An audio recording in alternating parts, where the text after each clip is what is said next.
Afternoon, this is Reggie Jones with Win Each Moment Podcast. Win Each Moment Podcast is a podcast that essentially talks about winning each moment that we have in life. And we do that speaking from a perspective of the sons of the universe. All right. This is my colleague, George Middleton, with George Middleton Consulting, LLC. And today we're going to talk a little bit about mental health and how things in the community can help or how those things can harm you from traumatic experiences, okay? So everything could be trauma, all right? And today we're going to dive into that a little bit more deeper. Today we're going to be speaking with George Middleton, all right? George, tell us a little bit about yourself.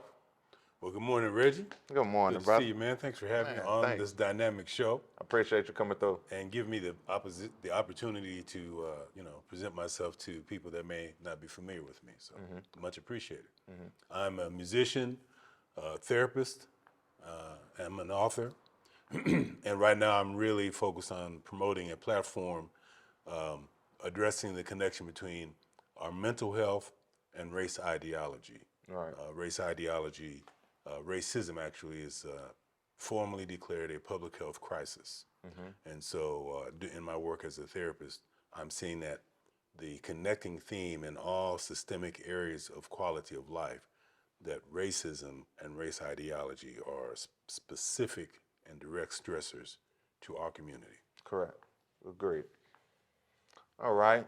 Well, so George, tell me a little bit on how trauma identifies in the black community outside of things such as race, and well, including things such as race and discrimination. What other things would you put on top of that? Well, it's all conflated. All things being equal, you can talk about trauma by itself, but as it pertains to our community, we're in a deficit. So we're not even equal. And the reason for that is because our inception, our introduction into the country was based on an ideology of trauma. And most people don't understand that racial identity, Right. black and white, Right. is the beginning of your traumatic experience. Okay. Okay. Let's dive a little deeper on that. So black and white. When you say black and white, because I think of this all the time. Black is a color, white is a color. But you George and I'm Reggie. So how did we get to black and white? It started in the 1600s. The 1600s, some Europeans got together and was trying to figure out how they could extract the wealth from the continent of Africa. Okay. And how does that hurt or help us now in the 20th century? If you don't know where you come from, you won't know where you're going. So now we got a blind whole identity as our identity. So essentially we walking around lost and blinded. You don't even know where you're from. So for instance, I ask this question when I'm presenting a lot of my trainings and workshops. Are you, and there's no right or wrong answer, just what the person actually thinks. So you don't, it's not a pass fail. Are you, as far as your identity is concerned, are you your color or are you your culture? And that's to get the person to really think, because most people think color and culture is the same thing. Yeah. You hear the terms black culture, white culture. Separate that.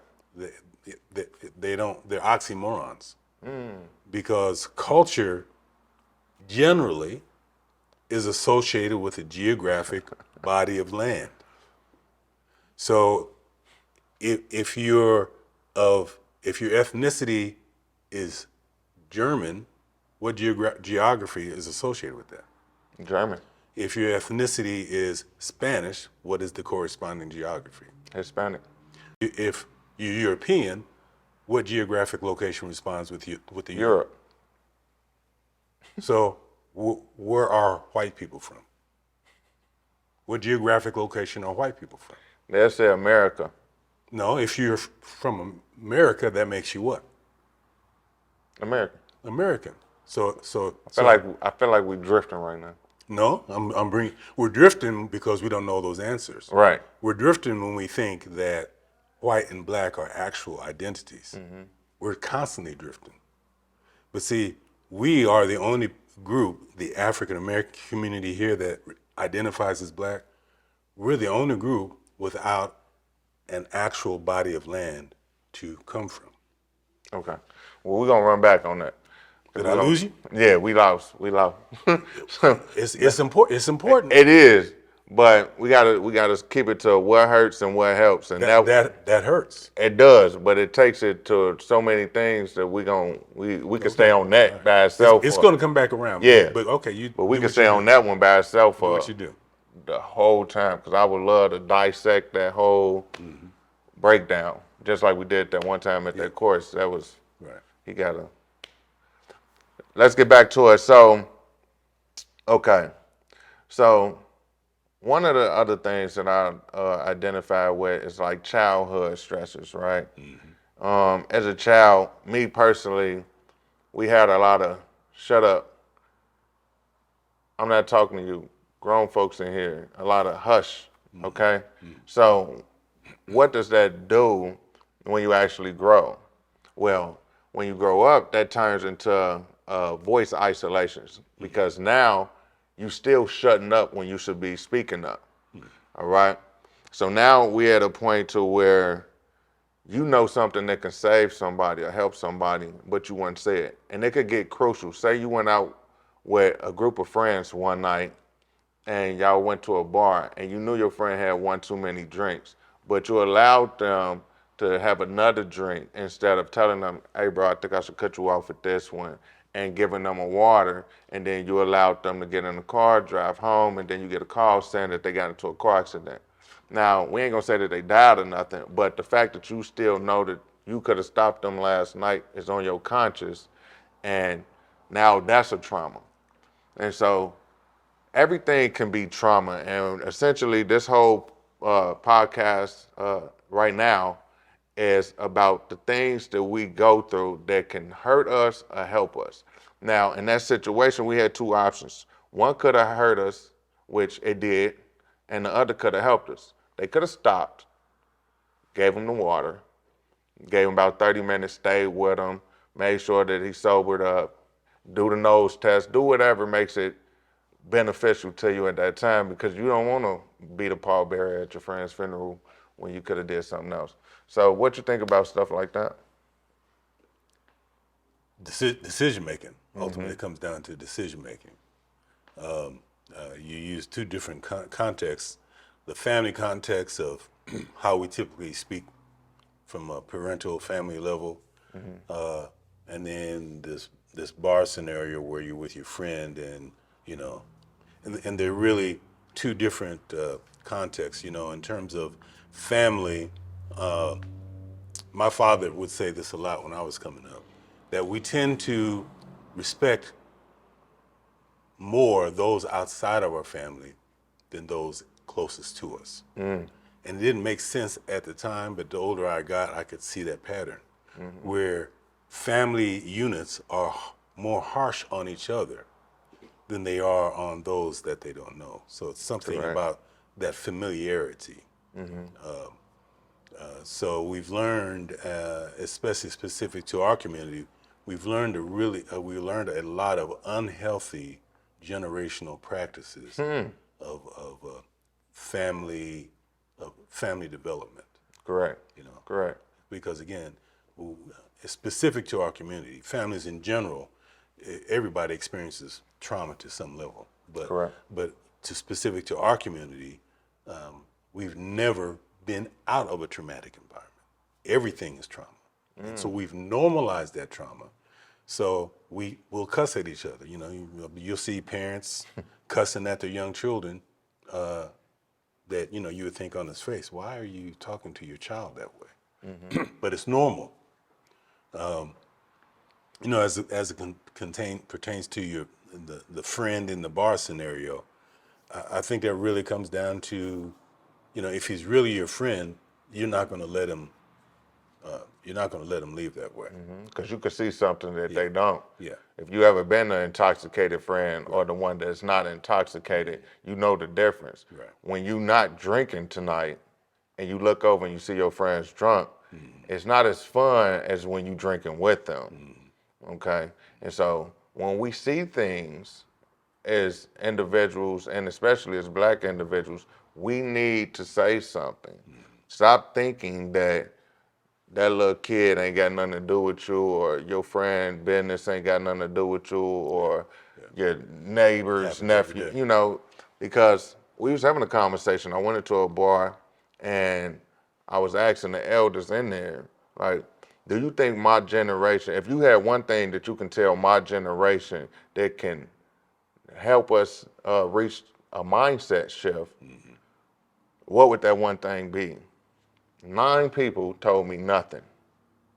9. And so I talked about it with one of my brothers who's younger than me. And he said, well, I don't think it's our responsibility either because NBA YoungBoy is raising these kids. And I'm like, so you really think that my son and your son generation has nothing to do with us? And that's your bottom conclusion. Yeah. And so I don't think that that's right. I think that you should say something when you see something. Don't just let them keep doing something. We didn't get this mouth and the wisdom and the eyes to see something going on, not to do something about it. That's just my opinion on it. Yeah. And so other things that become trauma, like again, those kids trust us as elders to help them, to teach, guide, and direct them with compassion and love, right? Now, that's not always the case. Sometimes, like you just stated, we do have situations where a parent will be talking to them or their auntie or somebody that they trust or at a certain age identified as a hero in their life, and they do something harmful to them. Like they come in one day and they say, Dad, I got an A on my test. You happy for me? I did a good job. And the dad say, no, you doing what you're supposed to. You're not doing nothing special. That's what you're supposed to be doing. You want me to celebrate that? I'm not celebrating that. So what does that do to that child? Okay? Now that child is like, oh, I'm happy. I'm feeling like I'm ready to go express myself. I'm finna go tell the person that loves me. And then they come and tell this person, and the person had a bad day today, so they took it out on this kid. But that situation impacts them as a trauma, and it resonates as now I'm not going to be as eager to go and express myself to my dad or maybe anybody else that seems important to me now because it's not as important as I thought it would be to them, okay? And so now we have to go back to our childhood a lot as we get older and get back to these root causes, because I read in the book and it said if we was to get back to the origin of all of our problems, 90% of them would be in our childhood. We actually end up being all right as adults, even coming through traumatic experiences, but it's still certain things like abandonment, molestation, being picked on and bullied in school, you know, all type of things, move from house to house, seeing environments where they shooting all the time, people getting robbed, and there's certain things that's just normal. Like I'm from Gary, Indiana, right? So I went to college in Fort Wayne, Indiana. But when I got to college, I was still looking out the windows like I was still in Gary. I was still on defense like I was still in the hood, okay? And what that looked like to my dorm mates was, man, what are you doing? Like, why are you looking out the window and doing all this crazy stuff? Because 2 weeks ago, I was looking for people who was trying to kill me out this window. And so it was just out of habit It's normal. that I was doing these things. And so it's very important that we emphasize, not only in Mental Health Awareness Month, but all the time, someone needs to be advocating this voice. If we keep on putting it down or we keep on writing it off, then we're gonna keep having this problem. And so with Win Each Moment, I'll be voicing for the voiceless. We're taking a lot of these people who are right now the lost ones and having them in this re-entry program approach to liberation.